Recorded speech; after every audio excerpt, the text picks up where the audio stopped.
Cuando nosotros llegamos a Romanos capítulo 9, hemos llegado al inicio de la explicación del problema o del misterio del pueblo judío. Hasta ahorita, en los 8 capítulos que hemos analizado y estudiado, hemos visto que las doctrinas más elementales y las principales enseñanzas o la estructura o la columna vertebral de la Biblia se encuentran en el libro de Romanos. La justificación por la fe, la adopción como hijos de Dios, el bautismo del Espíritu Santo que llevamos a cabo en el momento que nos convertimos y por medio del cual el Espíritu nos coloca en el cuerpo de Cristo.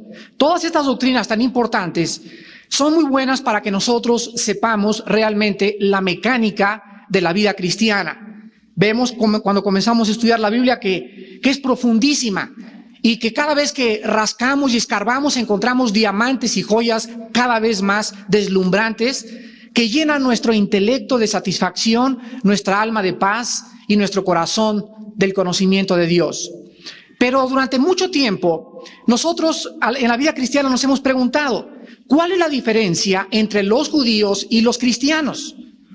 ¿O es que realmente cuando venimos, como dice Efesios capítulo 3 y capítulo 2, Cristo derribó la barrera intermedia que separaba a los gentiles de los judíos y a través de su cuerpo en la cruz, Él abolió en su carne las enemistades que había entre judíos y entre gentiles, haciendo de los dos pueblos, de los gentiles y de los judíos, un solo cuerpo, una sola creación, una sola criatura. En ese momento nosotros debemos preguntarnos, cuando se unió entonces por medio del bautismo del Espíritu Santo, o sea, desde Pentecostés, la iglesia entre judíos y gentiles, ¿existe ahora algún programa especial para los judíos o ya estamos revueltos judíos y cristianos? Bueno, el capítulo 9, 10 y 11 de Romanos nos da la explicación. Y esto es importantísimo para todos nosotros porque hoy vamos a ver todo el capítulo 9 de Romanos rápidamente. Al final quiero hacer una aplicación de estas enseñanzas a nuestra vida práctica en el siglo XX. Quiero decirles a ustedes que de acuerdo a los profetas del Antiguo Testamento, cuando el Mesías viniera, iban a suceder 4 cosas principalmente. En primer lugar, de acuerdo a los profetas, Israel sería salvada y bendecida.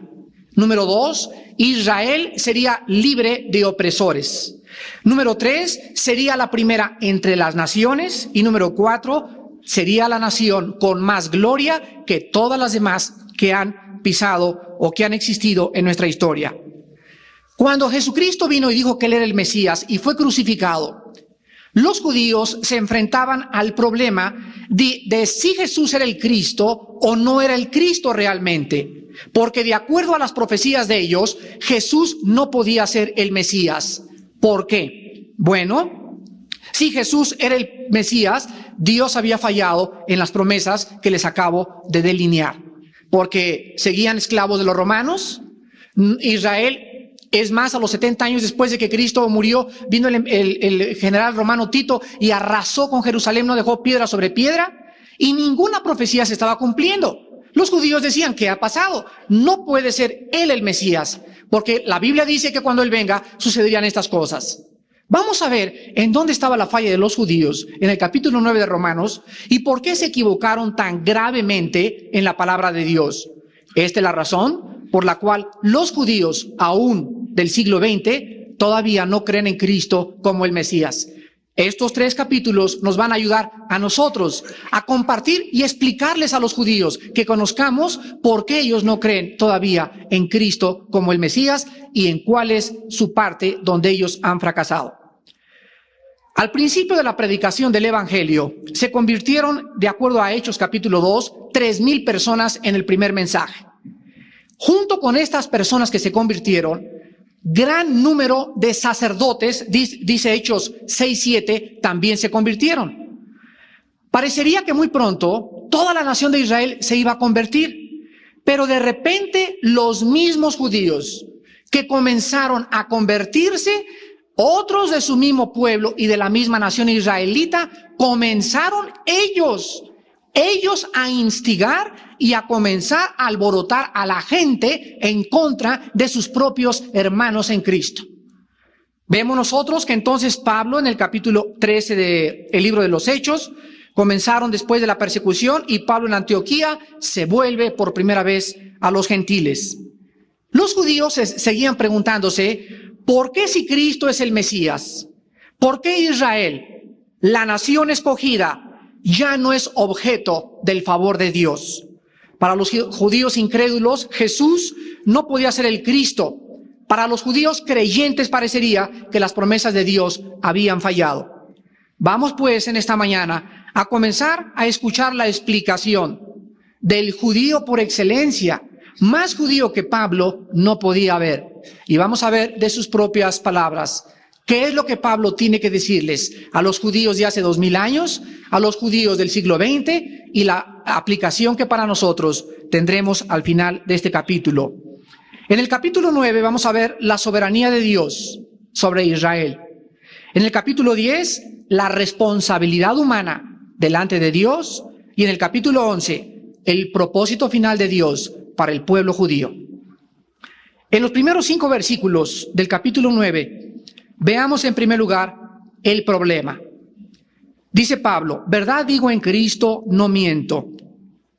Y mi conciencia me da testimonio en el Espíritu Santo, que tengo gran tristeza y continuo dolor en mi corazón, porque deseara yo mismo ser anatema, separado de Cristo, por amor a mis hermanos, los que son mis parientes según la carne, que son israelitas, de los cuales son la adopción, la gloria, el pacto, la promulgación de la ley, el culto y las promesas, de quienes son los patriarcas y de los cuales, según la carne, vino Cristo, el cual es Dios. Fíjense lo que dice Cristo, el cual es Dios sobre todas las cosas, bendito por los siglos.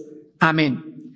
En primer lugar, vamos a ver nosotros el problema en esta mañana, porque Pablo les va a explicar aquí que ellos, aunque han sido rechazados como individuos, pongan mucha atención, aunque el pueblo de Israel fue rechazado como individuos, aún no han sido rechazados como nación.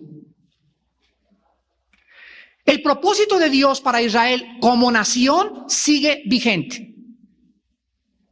Pero como individuos ellos se equivocaron de creer que porque pertenecían a la nación israelita, por el simple hecho de llamarse judíos o israelitas, ellos serían salvos. ¿Y acaso no pasa lo mismo también con la iglesia del siglo XX? Que la gran mayoría se equivoca de creer que porque pertenecen a una iglesia, a un cuerpo, a una organización, ya son salvos.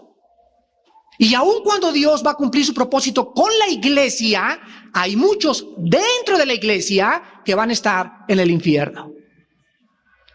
Pero en fin, vamos a ver toda esta analogía al final del estudio y vamos a ver en primer lugar los problemas que Pablo comienza a reconocer que tenía el pueblo judío. En primer lugar, Pablo nos muestra aquí que sus hermanos en la carne, o sea, los israelitas judíos, no eran salvos. Número 1. Y número 2, que estaban en contra de Cristo. Cristo dijo, el que no es conmigo, desparrama. No hay terrenos neutrales, estamos con él o estamos en contra de él. Ahora, sin embargo, cuando todo esto es lamentable, notemos que este estado de los judíos no cambiaba la posición, repito, de Israel como nación delante de Dios, porque Pablo nos menciona en el versículo 4 las cosas que les pertenecían a ellos y que les siguen perteneciendo. Y dice así, en primer lugar, a ellos les pertenece la adopción, la gloria, el pacto, la promulgación de la ley, el culto y las promesas. Vemos nosotros, por ejemplo, en el Antiguo Testamento, que Dios llama a Israel mi hijo. Vean ustedes, apúntenlo, Éxodo 4:22, Deuteronomio 14:1. Se le llama a Israel hijo de Dios. Él no les llama hijos en una forma separada, una forma plural. Se les llama hijo en singular. La palabra hijos en plural solamente se les llama a los ángeles caídos. Entonces Israel fue hecho hijo de Dios como nación, como pueblo. Se convirtieron en hijos o fueron colocados en la posición de hijos. Encontramos en segundo lugar que dice Pablo, a ellos les pertenece la gloria. La gloria es la palabra hebrea Shekinah, la palabra griega doxa.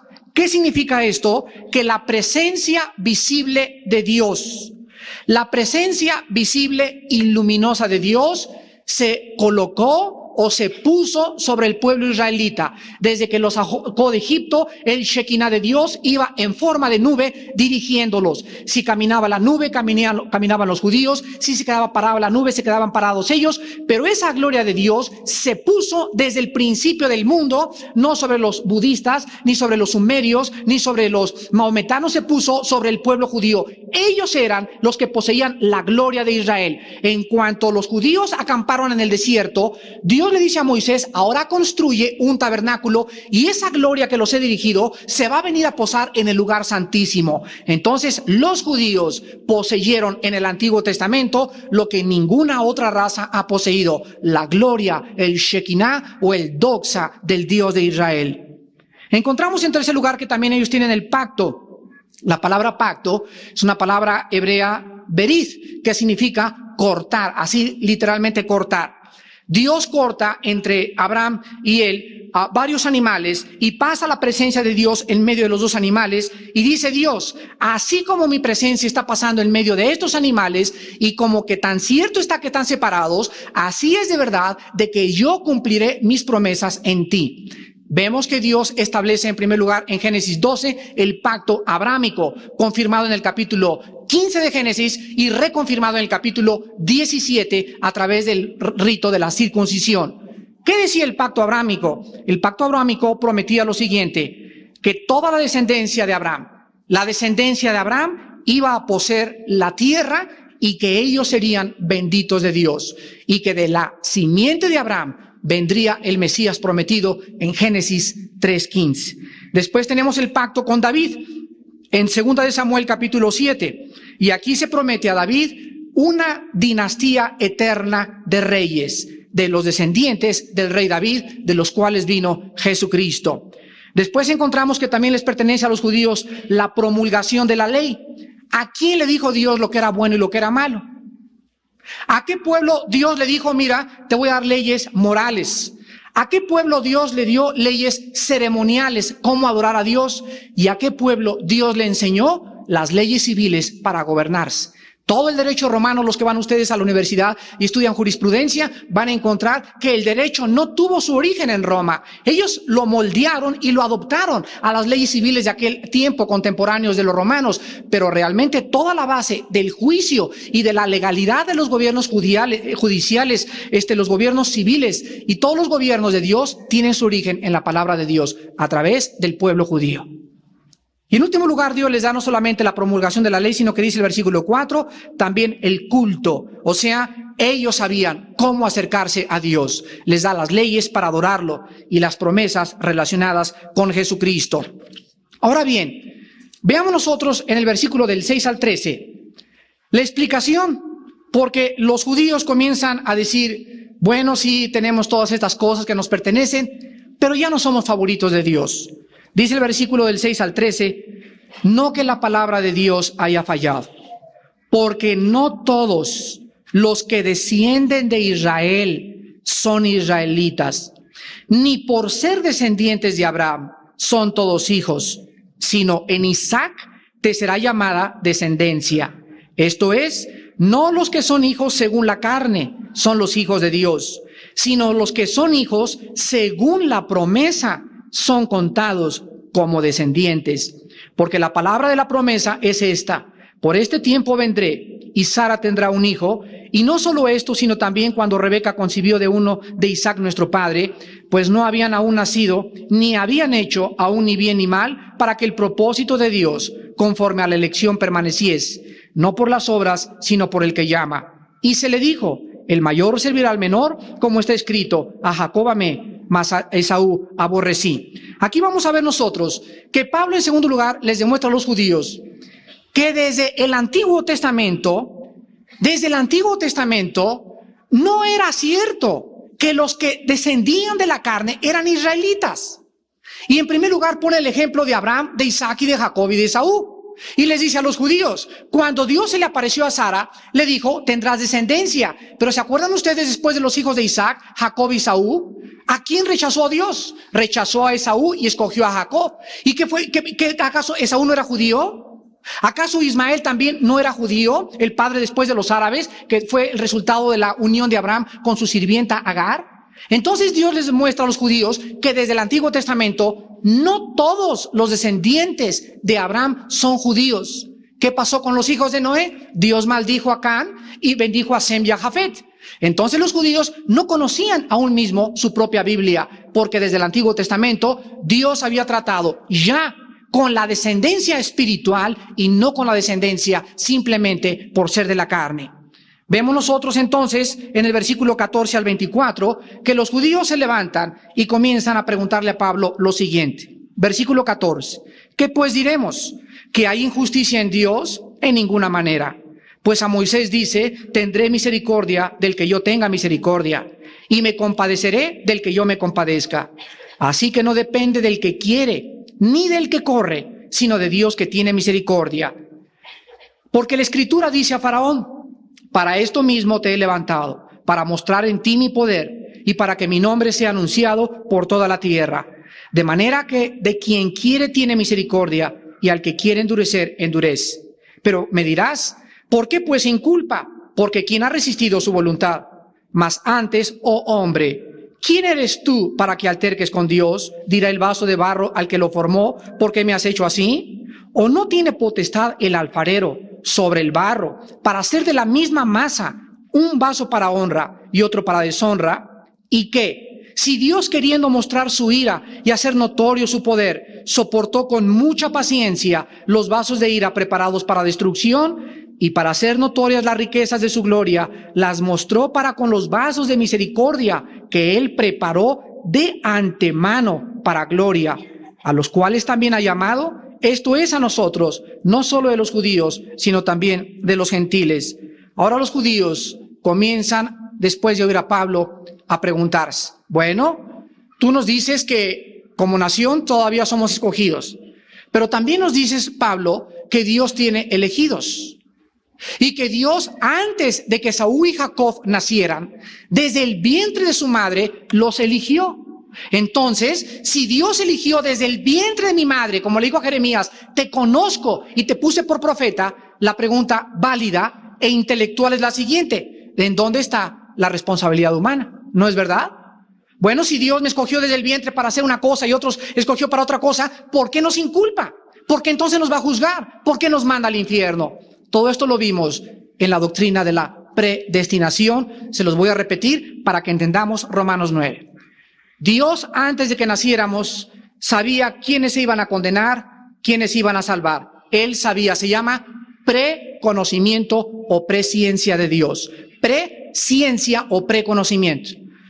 Aun cuando Dios sabía quién se iba a condenar y quién se iba a salvar, Dios le ha dado la oportunidad a esa persona cuando nació de haber podido escoger. Dios sabía lo que iba a escoger, pero Dios no podía intervenir en su libertad de decisión y responsabilidad moral de poder decidir qué camino quería tener. Dios sabía que Judas iba a entregar a Cristo, pero al mismo tiempo que la Biblia dice que Judas era el traidor, también dice, mas hay de aquel por el cual el Hijo del Hombre es entregado. Entonces Judas en el día del juicio no le va a decir, tú me escogiste, no, yo sabía, te va a contar Dios. Y como yo sabía lo que ibas a hacer, te escogí y te incluí en mis planes. Pero toda tu vida, tú fuiste responsable de esa decisión. Entonces, si no entendemos nosotros eso, nos convertimos en robots, nos convertimos en la doctrina que se llama fatalismo, que Dios escogió a unos para condenarse y otros para salvarse. Dios sabía, y a los que iba a salvar los preparó para salvación, a los que se condenaron los preparó para condenarse. Pero la responsabilidad humana y la elección y el libre albedrío es nuestro. Y así lo dice la Escritura, para que todo aquel que en él crea, se extienda la invitación. Vengan, dice la Biblia, y no queréis venir a mí. Los que tengan sed, vengan y beban. Se extiende la invitación a la voluntad humana. Depende de nosotros y de la elección de Dios el que podamos nosotros conocer su propósito. Veamos ahora entonces la primera objeción en el versículo 14. Y dicen los judíos, más bien Pablo se las adelanta, ¿hay injusticia de Dios o por qué inculpa a Dios? Bueno, la mera pregunta es absurda. Y a primera vista parecería que esta pregunta favorecería la pregunta de los judíos. Pero vamos a ver en qué pasaje se ha incluido lo que dice el versículo 15. A Moisés le dijo, tendré misericordia del que yo tenga misericordia, me compadeceré del que yo me compadezca. Quiero que pongan atención para que vean en Éxodo capítulo 32, en donde se incluyó este versículo. Moisés sube al monte Sinaí. En el monte Sinaí, Dios le da las tablas de la ley. Dios le dice a Moisés en Éxodo 32, córrele, bájate pronto porque el pueblo se ha pervertido. Estaban sumidos en una orgía de degeneración sexual. Y en ese momento, Dios le dice a Moisés, los voy a destruir a todos. Dios destruye nada más a 3,000 personas y perdona a los demás. La pregunta en este momento es la siguiente. Cuando Dios destruyó al bajar Moisés del Sinaí, a las 3,000 personas y a las demás perdonó, ¿por qué perdonó a unos y salvó a otros? ¿O por qué condenó a unos y salvó a otros? ¿Todos eran culpables? ¿Todos eran pecadores? ¿Todos merecían la muerte? Pero sin embargo, de todos los que estaban en el paredón, dice Dios, estos 3 para acá y a los demás fusílenlos. Hay una pregunta en este momento. ¿Es injusto Dios por haber de los, vamos a suponer que eran 10, de los 10 que iban a ser fusilados? ¿Es injusto Dios haber salvado nada más a 3? ¿Podría alguien de los que va a morir decirle, ¿por qué no nos salvas a todos? ¿Saben ustedes que aquí es donde se ve la elección y la misericordia de Dios? Todos merecían morir y todos nosotros merecíamos morir también, pero sin embargo Dios solamente va a salvar a muy pocos de entre nosotros. Dios se va a compadecer de muy pocos. ¿Y saben ustedes qué? Dios podría haber permitido que todos murieran, a que todos se salvaran, pero su gracia le mueve a salvar a unos y a condenar a otros. Y Él sigue siendo justo. ¿Saben por qué? Porque los que mueren no pueden decir, ¿por qué no nos salvaste? Porque ellos escogieron morir así como están ellos mismos muriendo en el paredón por sus propios pecados. Y si no entendemos esto nosotros, nunca comprenderemos la mente de Dios. Cuando Dios salva a unos y condena al otro, Dios no es inmisericordioso, porque Dios muestra su misericordia con el que Él quiere. Les voy a dar otro ejemplo. ¿Han visto ustedes en la calle a los perros? Yo cuando voy en la calle y veo los perros que tenemos en la casa de ustedes y la vida que mi esposa les da, que parecen princesas, nada más les falta un colchón de seda o Simmons para que vivan estos perros como príncipes, bien comidos y todo. Voy a la calle al mercado y me encuentro perros llagosos, cochinos, garrapatientos, pulgosos y comparo mis perros en mi casa y los perros del mercado. Y me pregunto, ¿por qué estos tuvieron tan perra suerte? Ahora sí, ¿verdad? Valiéndose de la expresión. ¿Por qué tuvieron esta suerte y por qué mis perros tuvieron?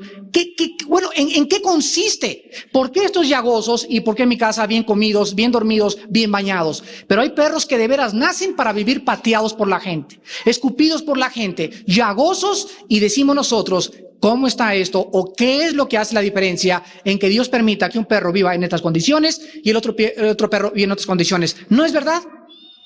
Lo vemos en el nivel más alto, a nivel humano, los pobres y los ricos. Vemos personas que viven en casas, pero absolutamente maravillosas, con lujo, con dinero, con coches. Nos vamos a Tepito, nos vamos a La Lagunilla, todavía ni casas tienen muchos de los que se cayeron con el temblor. Los vemos ahí que ni agua tienen, ni salubridad, ni nada.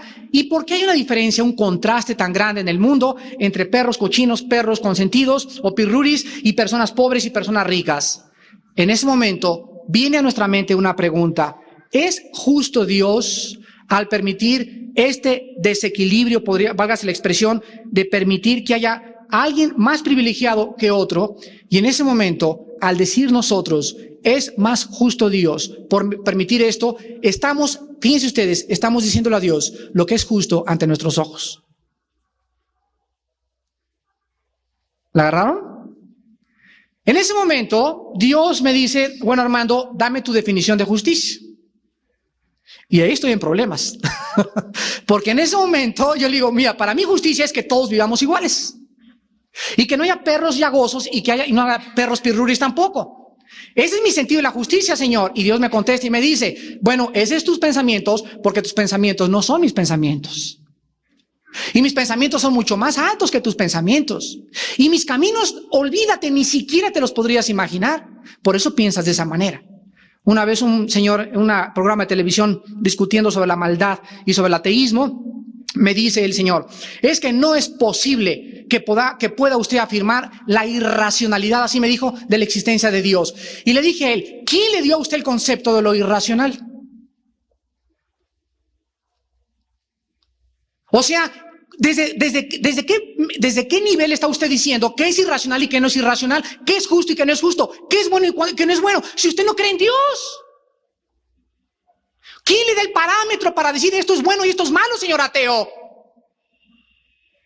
Su propia inteligencia, su propia concepción de lo que existe en el universo, está usted totalmente equivocado. Porque usted me dice, bueno, esto es malo, yo le puedo contestar lo mismo. Bueno, pues para mí es bueno y para usted es malo. Pero en el momento que ellos dicen, esto es bueno y esto es malo, o no es justo, yo cuando oigo un ateo que diga, no es justo lo que hicieron a mi hijo, señor ateo, ¿en el nombre de quién? ¿Bajo qué parámetro? ¿Desde qué nivel está usted juzgando lo que es justo, lo que no es justo? Usted mismo se elige en Dios al comenzar a emitir juicios de lo que es bueno y lo que es malo. Les preguntamos a los jóvenes, ¿qué es amor? Oigan lo que los jóvenes van a decir. Amor es acariciar a la muchacha. Amor es acostarse con ella antes. Amor es, ese no es el amor. Ese es tu concepto del amor. Pero cuando vienes a la Biblia, dice la Biblia, el amor todo lo sufre, el amor no es indecoroso. Un muchacho que ama a una muchacha, de acuerdo al concepto de Dios, de acuerdo a los pensamientos de Dios, no la toca. No la toca. Porque no es indecoroso el amor. Y si el muchacho aquí abajo en la tierra viola los principios divinos, él no puede decir que ama a la muchacha bíblicamente, la ama pasionalmente. Entonces comenzamos a meternos a la Biblia y a elevarnos y a tener conceptos de la justicia, del amor, del sufrimiento, de acuerdo a la mente de Dios y ya no de acuerdo a mi propia concepción. Comenzamos a tener y a ejercitar y a desarrollar la mente de Cristo. Y comenzamos ya a expander nuestro discernimiento y a considerar nuestra situación delante de un Dios cuyas cosas, cuyas obras son absolutamente magníficas y justas. Y cuando un ateo dice, yo no creo en Dios porque hay injusticia aquí abajo en la tierra, en ese momento ese ateo se está colocando en el papel de Dios, tratando de meter a Dios en sus pensamientos y tratando de evaluar sus actos de acuerdo a su limitada intelectualidad o a su limitada pensamiento. Este es el absurdo de la irracionalidad del pensamiento humano. Y aquí Pablo, ya sin ir más lejos, en el versículo 19, se les adelanta y les dice, me dirán, muchos de ustedes van a levantarme esta pregunta, se las voy a contestar antes de que la hagan, porque inculpa a Dios. Mas antes, versículo 20, oh hombre, ¿quién eres tú? ¿Quién eres tú? Vamos a contestar esta pregunta en primer lugar. ¿Quiénes somos? Podríamos llamarnos renacuajos de aguapuerca, lombrices, cucarachas, piojos, o no sé de qué forma podríamos catalogarnos, claro, comparándonos siempre con Dios. Cuando Job se sentó con Bertrand Russell, Friedrich Nietzsche y el otro cuate, no sé cómo se llamaba, ya a dialogar, y comenzaron cada uno y Jean-Paul Sartre a decir esto y el otro y por aquí y por allá, y Job también comenzando a aventarle sus toritos. En ese momento los tres se enfrascaron en una conversación absolutamente limitada y desde la perspectiva humana. En ese momento Dios, en el capítulo 38 de Job, le abre el pensamiento a Job y le muestra, se lo lleva a Job y le comienza a mostrar en primer lugar todas las obras y le dice, mira lo que he hecho a Job, mira cómo medí el universo, mira cómo hice esto, etcétera, etcétera. Y cuando Job comienza a viajar con Dios y a meterse en los pensamientos de Dios, llega el momento en que la gloria de Dios resplandece sobre Job y él cae de rodillas y dice por primera vez, de oídas te había oído, hablaba lo que no entendía, ahora mis ojos te ven y me aborrezco en el polvo. Cuando Job se presenta enfrente y se confronta con el Dios del universo, en ese momento dice, pero de veras, qué tonto era. ¿Cómo podía yo penetrar, como le dijo antes? Job, ¿me podrás comprender? Fíjate que mi sabiduría, Job, es más profunda que el mar, es más alta que los cielos. Bueno, si no me puedes comprender,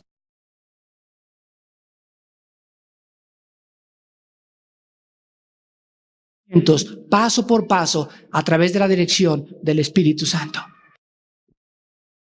Reconoció su necesidad de Dios, reconoció su pobreza espiritual. Bienaventurados los pobres en espíritu, porque ellos verán a Dios. No hay ninguna persona en el reino de Dios que no sea pobre en espíritu, que no haya reconocido a Dios como Dios y a Él como lo que es, vacíos espiritualmente de cualquier conocimiento que solamente nos puede ser revelado por la dirección y la obra del Espíritu de Dios.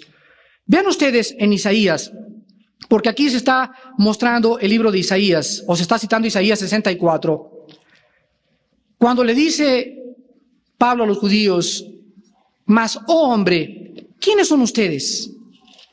Y se compara a Dios como un alfarero y la humanidad como el barro. Y dice aquí en Isaías 64, versículo del 6 al 8, todos nosotros somos como suciedad y todas nuestras justicias como trapo de inmundicia. Y caímos todos nosotros como la hoja, y nuestras maldades nos llevaron como el viento. Nadie hay que invoque tu nombre, que se despierte para apoyarse en ti, por lo cual escondiste de nosotros tu rostro y nos dejaste marchitar en poder de nuestras maldades. Ahora pues, Jehová, tú eres nuestro Padre, nosotros barro, y tú el que nos formaste, así que obra de tus manos somos todos nosotros. Quiero decirles a ustedes que en Romanos 9, se pinta a la humanidad caída no como la creación de Dios que nos hizo del barro, sino como una raza ya caída. La humanidad es como el barro ya sucio. Dios no hizo al barro sucio. El barro se ensució y la maldad entró en el universo. El propósito de que Dios haya permitido la maldad en el universo es mucho más grande que si no hubiera permitido que entrara la maldad. Escúchenme lo que les acabo de decir.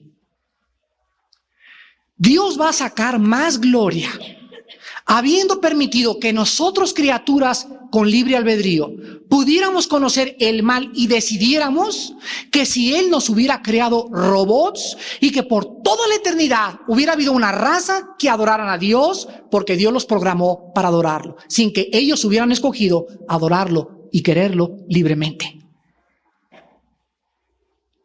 En Romanos entonces vemos que Dios no hizo al hombre pecador, pero Él toma su condición caída y toma Al Capone y toma personas y toma Hitler y toma Mussolini, etcétera, etcétera, y los usa para sus propósitos. Tenemos al ejemplo de Faraón.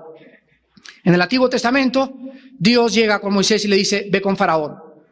Pero ¿sabes qué? Moisés no te va a dejar ir, porque yo he endurecido su corazón. Pregunta: ¿por qué entonces Dios va a mandar a Faraón al infierno si él mismo lo endureció? Bueno, dice el versículo 22, la respuesta: Dios, queriendo mostrar su ira y hacer notorio su poder, soportó con mucha paciencia los vasos de ira preparados para destrucción, y para hacer notorias las riquezas de su gloria, las mostró para con los vasos de misericordia que Él preparó de antemano, a los cuales también ha llamado estos a nosotros, no solo de los judíos, sino también de los gentiles. ¿Saben qué pasó con Faraón? Si ustedes leen el capítulo 8 de Éxodo, van a encontrar ahí que Faraón, antes de que fuera usado por Dios, Faraón ya estaba endurecido. Este es Faraón, este micrófono, y Dios le dice a Moisés: ve con este hombre y hace esto, pero no te va a dejar ir. Y Moisés se voltea con Dios y le dice: es irracional lo que tú me estás mandando. ¿Para qué me mandas con un hombre que no me va a dejar ir? Y dice Dios: para que cada vez de que él te diga que no, yo pueda mostrar las plagas sobre Egipto. O sea, cada vez que el faraón decía: no te vas, Moisés, Moisés iba enojado. Pero por una parte, el plan de Dios, Moisés estaba enojado porque quería que Faraón obedeciera, pero Dios estaba impidiendo que Faraón obedeciera, porque cada vez que Faraón decía no, aparecía una plaga, y cada plaga era un despliegue o manifestación del poder de Dios. Oh, profundidad de las riquezas, de la ciencia y la sabiduría de Dios. El faraón, el día del juicio, no le va a decir a Dios: tú me usaste. Dios va a decir: faraoncito, hace 6,000 o 8,000 años, yo supe lo que ibas a hacer y te programé dentro de la escena de 3 actos que iba yo a desarrollar, y te usé endurecido para mostrar mi poder. Pero aun cuando te usé, tú fuiste responsable de haberte endurecido. ¿No es acaso lo mismo que dice Romanos 1 cuando dice la Biblia, Dios los entregó a los homosexuales? Dios entregó a las lesbianas a hacer cosas vergonzosas y cosas que van en contra del instinto natural. Entonces, si tú los entregaste, ¿en dónde está la culpa? Los entregué cuando ustedes decidieron que no querían nada conmigo. En ese momento, cuando un corazón se endurece y comete la blasfemia contra el Espíritu, Dios lo empuja a esa persona y comienza a usar a esa persona para sus propios fines. ¿Qué pasó con Nabucodonosor, rey de Babilonia? Nabucodonosor se ensoberbeció. Y al mismo tiempo que estaba Nabucodonosor ensoberbecido, estaba el pueblo judío apostatando. Y Dios dice, voy a levantar a un rey para que venga y rodee a Jerusalén y se los lleve cautivos. Nabucodonosor, cuando entró a Jerusalén y la conquistó y la sitió en el capítulo 1 de Daniel, fue por obra de Dios. Él se creía que él era el que lo estaba haciendo, pero él estaba solamente cumpliendo propósitos de Dios. Hermanos, estamos masticando carne. El que tenga oídos que oiga.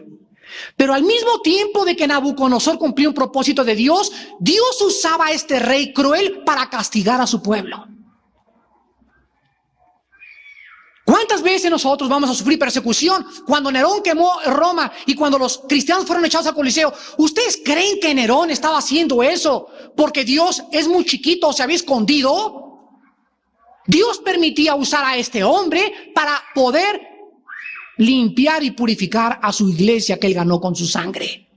No hay nadie, ya lo vimos, hermanos, en Romanos 8, nadie nos puede separar del amor de Cristo. Cuando un gobernante se levanta como un comunista, como un Hitler en Europa, y vivimos nosotros bajo su régimen, en ese momento no podemos oponernos al régimen, a menos de que él se levante como Dios. Pero si él nos manda obediencia, tenemos que obedecer al gobierno, no importa que sea comunista, de derecha, de izquierda, oligarquía o monarquía, tenemos que estar sujetos a los gobernantes, porque arriba de ellos está nuestro Padre Celestial. En último lugar, encontramos nosotros, en los últimos versículos, que viene entonces lo que se llama la razón de por qué los judíos estaban como estaban. Y dice el versículo 25 que había dos profetas en el Antiguo Testamento que profetizaron que de todos los judíos habría solamente un pequeño remanente que se salvaría. Como también dice en Oseas, llamaré pueblo mío al que no era mi pueblo, o sea, a los gentiles, y a la no amada, amada. Y en el lugar donde se les dijo, vosotros no sois pueblo mío, allí serán llamados hijos del Dios viviente. También Isaías clama tocante a Israel. Si fuera el número de los hijos de Israel como la arena del mar, tan solo el remanente será salvo. Porque el Señor ejecutará su sentencia contra la tierra, en la arena del mar, tan solo el remanente será salvo. Porque el Señor ejecutará su sentencia sobre la tierra en justicia y con prontitud. Y como dijo Isaías 2 veces, si el Señor de los ejércitos no nos hubiera dejado descendencia, como Sodoma habríamos venido a ser, y a Gomorra seríamos semejantes. Hermanos, en Cristo, el problema de los judíos nos incumbe a nosotros en el siglo XX.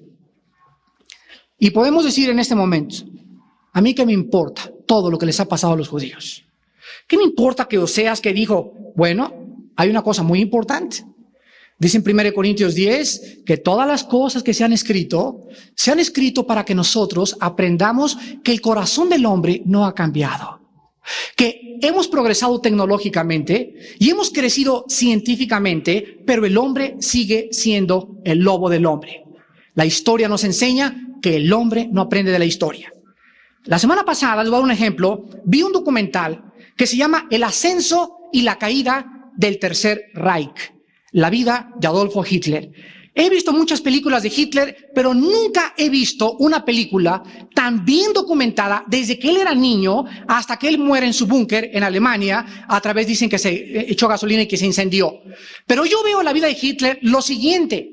Hitler en 1933 entra como presidente del partido nazi después de derrotar a los comunistas y en ese momento comienza a proclamarse él realmente el chancellor, se dice en alemán, o el canciller o el presidente de Alemania.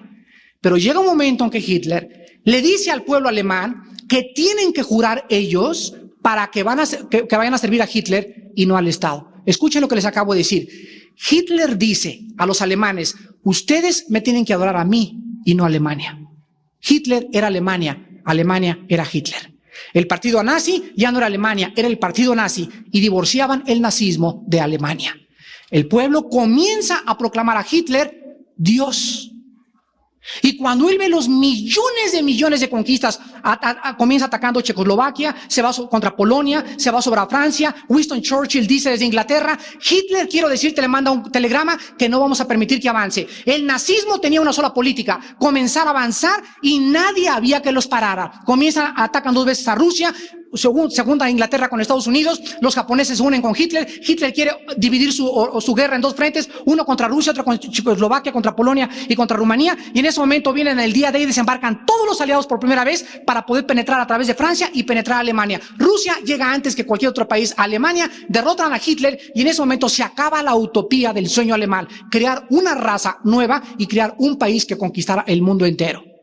¿Y acaso no existe ahorita también una filosofía que tiene el principal propósito? Se llama la filosofía o la política de el expansionismo, abarcar y conquistar el mayor número de pueblos y de ciudades. Y si alguien no detiene a ese expansionismo, dentro de 20 años vamos nosotros a juzgar a Estados Unidos y le vamos a decir, ¿por qué ustedes no detuvieron a los países comunistas? Ahorita se levanta un país como Estados Unidos y comienza a tratar de decirles, hasta aquí se paran, y comienzan los periódicos a atacarlos. Pero si no los paran ellos, ¿quién los va a parar?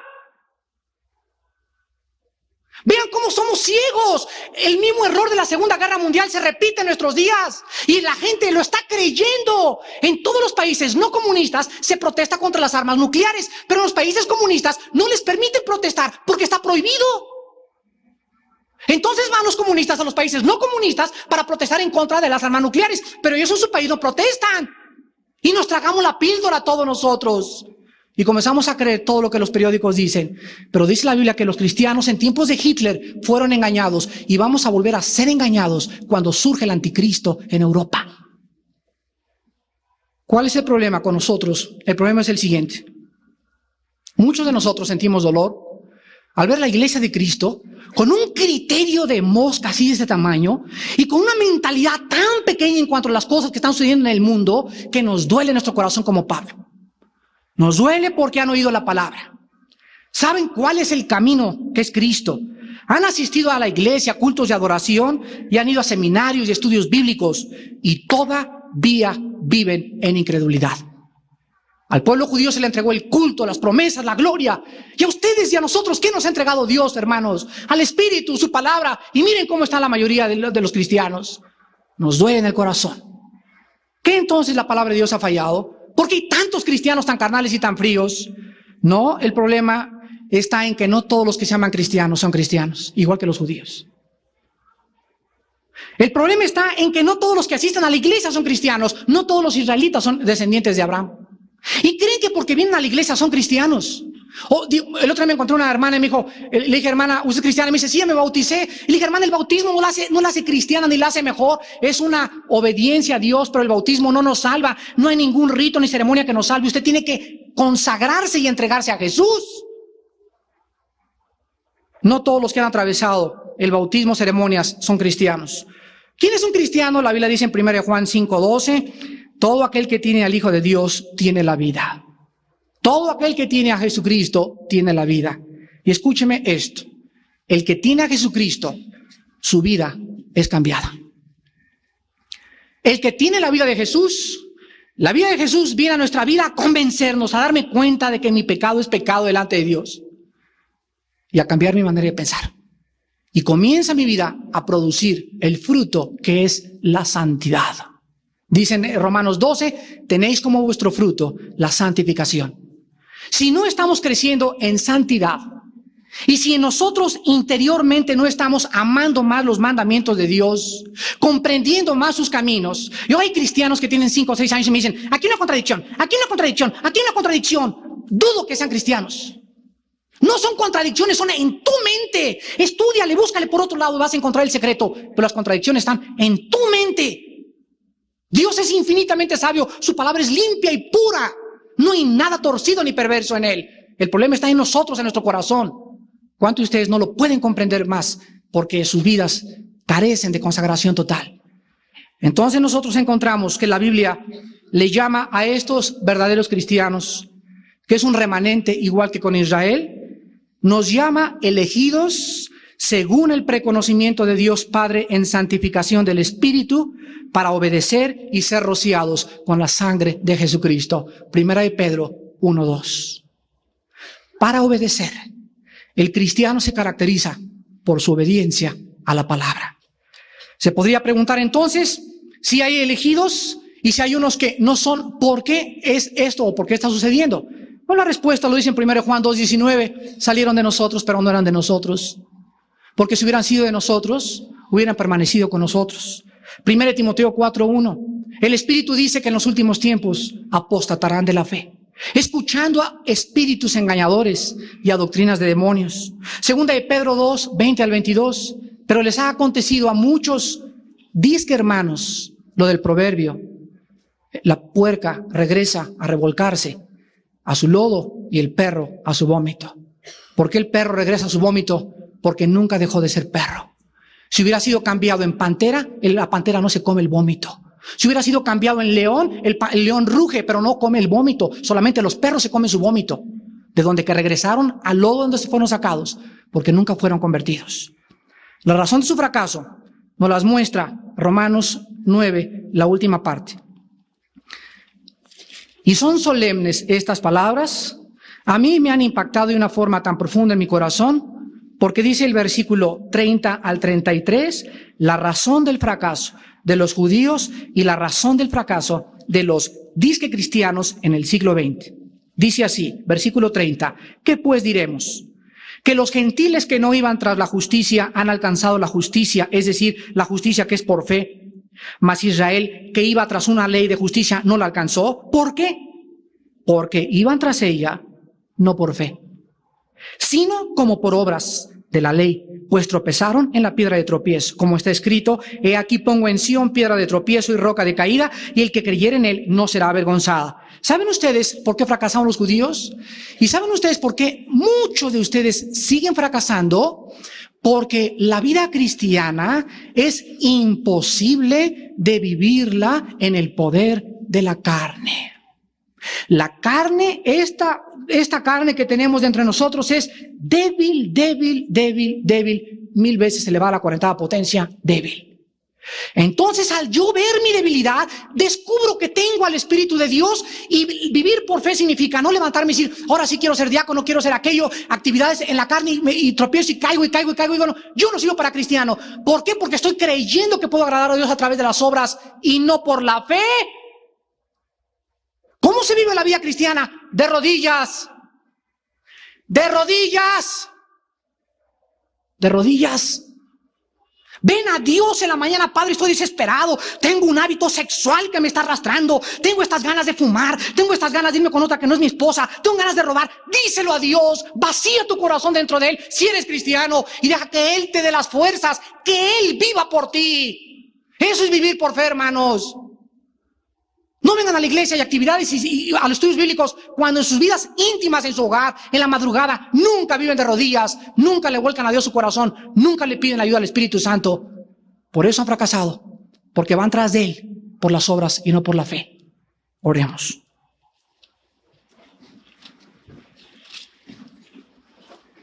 Padre, en tu palabra leemos: temamos pues, no sea que permaneciendo aún la promesa de entrar en su reposo, algunos de ustedes parezcan no haberlo alcanzado, porque también a nosotros se nos ha anunciado la buena nueva como a ellos, pero no les aprovechó el oír la palabra, no les aprovechó por no ir acompañada de fe en los que la oyeron. Pero los que hemos creído, entramos en tu reposo. Padre Santo, cuando vivimos la vida cotidiana, no podemos atribuir nuestro fracaso espiritual a tu palabra. ¿Cuántas veces hemos sido tan injustos de echarte la culpa y decirte: la Biblia no sirve, Cristo no es real porque mi vida no ha cambiado? No es que tu palabra haya fallado, sino que ya estaba también profetizado desde antes que vendría la apostasía.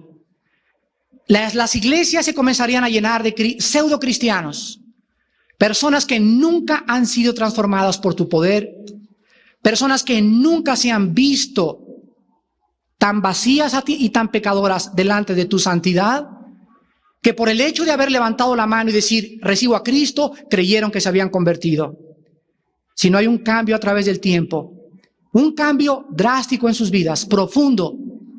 Tu obra ni siquiera ha comenzado en su corazón. Pero cuando alguien se convierte bíblicamente, cuando cree que Cristo es el Salvador, cuando se ve a sí mismo como una persona sucia delante de ti y que no tiene ninguna otra esperanza más que en tu muerte y en tu sacrificio, y con un corazón quebrantado y un espíritu contrito, te abres tu corazón, tú entras y tú comienzas a hacer una obra de formar a Cristo en su corazón. Y esta obra, Padre, que tú comenzaste, tú la vas a perfeccionar.